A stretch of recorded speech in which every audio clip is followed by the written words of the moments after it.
হে মহান রব, আপনার সকল সৃষ্টির প্রতি আপনি রহমত এবং শান্তি বর্ষিত করুন। আপনারা স্ব চিন্তায় বা স্ব উপাসনালয়ে যে ধর্ম পালন করছেন, মসজিদ, মন্দির, গির্জা, পেগোডা, এই সমস্ত উপাসনালয়ে আপনাদের শান্তি বা শান্তির ধর্ম পাননি, বরং প্রতিহিংসা, হানাহানি অবিরাম করে যাচ্ছেন।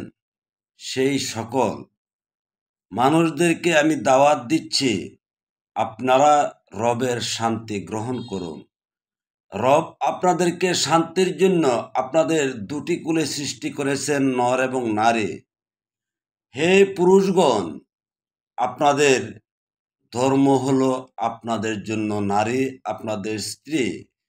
একজন নারীকে গ্রহণ করে আপনি মানুন, সেই নারীর মাধ্যমে আপনার মহান রবের সাক্ষাৎ পাবেন, পাবেন মহান রবের প্রেম, পাবেন মহান রবের দয়া, পাবেন মহান রবের ভালোবাসা, পাবেন মহান রবের স্পর্শ।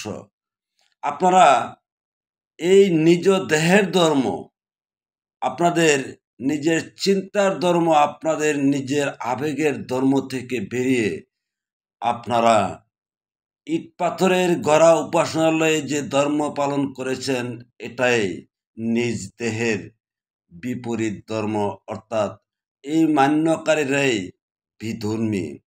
সেই বিধর্মিত্ব থেকে বেরিয়ে এসে মহান রব সকল নরনারীকে স্ব দেহের ধর্ম, মানুষের ধর্ম, মনুষ্যত্বের ধর্ম, আপনি নারী হয়ে থাকলে একটা পুরুষের কাছে শান্তি পাবার জন্য আপনি আকুতি বিকুতি জানাচ্ছেন, দেখাচ্ছেন, আর্তনাদ করছেন। আপনি একজন পুরুষের কাছে সেই মহান রবের দেওয়া শান্তি পাবার জন্যে।